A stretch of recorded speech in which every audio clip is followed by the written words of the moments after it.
से माननीय प्रधानमंत्री नरेंद्र मोदी जी को बहुत बहुत बधाई और उनका आभार, जिस तरह से उन्होंने देश का नेतृत्व किया है।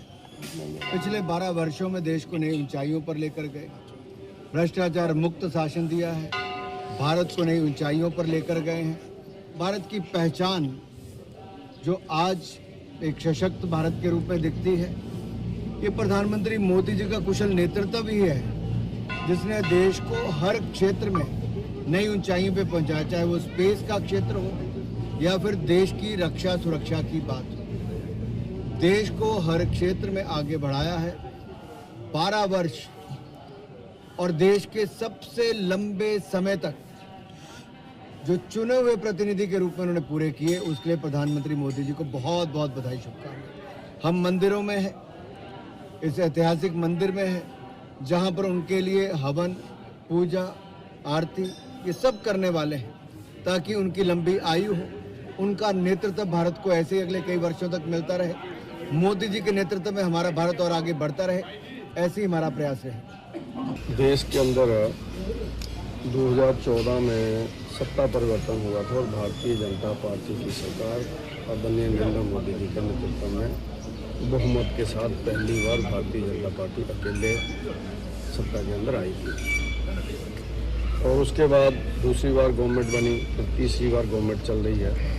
तो उस कड़ी में नरेंद्र मोदी जी के कार्यकाल को आज 12 साल हो गए। इन 12 सालों के अंदर अनेकों योजनाएं देश के गांव और गरीब के लिए उन्होंने बनाई, देश को आगे बढ़ाने के लिए बनाई। फॉरेन पॉलिसी को उन्होंने अच्छे से पूरे विश्व के अंदर अपने देश के रुतबे को कायम किया। ऐसी बहुत सी उपलब्धियों के साथ आज मोदी जी 12 साल पूरे कर रहे हैं। और हिंदुस्तान के अंदर वो ऐसे पहले प्रधानमंत्री हैं जो 12 वर्ष चुनाव के साथ लगातार प्रधानमंत्री रहे। तो उस कड़ी में आज भारतीय जनता पार्टी पूरे देश के अंदर धार्मिक स्थानों में पूजा अर्चना कर रही है, हवन डाल रही है। उसी कड़ी में आज हम लोग जहाँ महादेव मंदिर में आए हैं, भारतीय जनता पार्टी के अन्य लीडर्स भी जहाँ आ रहे हैं, तो उसी कड़ी में आज हम सब लोग यहाँ मंदिर में पूजा अर्चना करने के लिए, विशेष रूप से नरेंद्र मोदी जी की दीर्घायु के लिए, जो गवर्नमेंट और आगे बढ़े और लंबे समय तक चले, चौथी बार भी नरेंद्र मोदी जी इस देश के प्रधानमंत्री बने, ताकि देश को जो गति विकास के साथ साथ अंतर्राष्ट्रीय स्तर के ऊपर मान सम्मान में मिली है वो आगे बढ़ती रहे। तो इसीलिए हम आज यहाँ पर आए हैं। तो हम परमपिता परमात्मा से प्रार्थना करते हैं कि ये सरकार और लंबा कार्यकाल मोदी जी का रहे, चौथी बार प्रधानमंत्री बने और उसके साथ साथ देश आगे बढ़े और मोदी जी की दीर्घायु में भगवान उनके ऊपर आशीर्वाद रखें।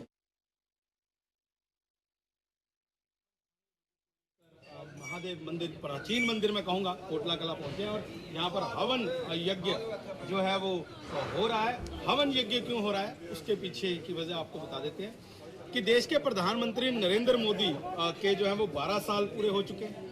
उनकी दीर्घायु, सरकार की दीर्घायु के लिए ये जो है वो यहाँ पर हवन यज्ञ का आयोजन किया गया है। सतपाल सिंह सत्ती हैं, पूर्व विधायक कुटलहर के देवेंद्र भुट्टो हैं और यहाँ पर सांसद जो है अनुराग सिंह ठाकुर, वो भी इस हवन यज्ञ में भाग लेने के लिए पहुंच रहे हैं। 2 जगह पर, जिला में 2 जगह पर इस तरह का कार्यक्रम रखा गया है। एक ऊना के प्राचीन मंदिर महादेव में और दूसरा टालीवाल में, जहां पर जहां पर भारतीय जनता पार्टी का शीर्ष नेतृत्व, अगर टालीवाल की बात करूं तो वहां सिद्धार्थन जी, संजय टंडन जी और अन्य तमाम लीडर जो हैं वो वहाँ पर, जयराम ठाकुर जी टालीवाल में जो है वो पूजा अर्चना करेंगे।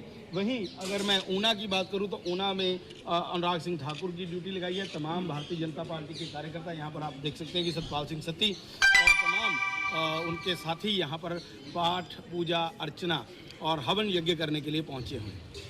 कुल मिलाकर आज जिस प्रकार से पहला अभ्यास वर्ग होने जा रहा है ऊना में, तो कहीं ना कहीं संगठन को मजबूत करने के लिए इस कार्य पद्धति को अंजाम यहाँ पर दिया जा रहा है। तमाम शीर्ष नेता, चाहे राष्ट्रीय स्तर के हों चाहे प्रदेश स्तर के हों, तमाम शीर्ष नेतृत्व भारतीय जनता पार्टी का आज ऊना एकत्रित हुआ है। कैमरा पर्सन शिवानी ठाकुर के साथ इंडिया न्यूज़ के लिए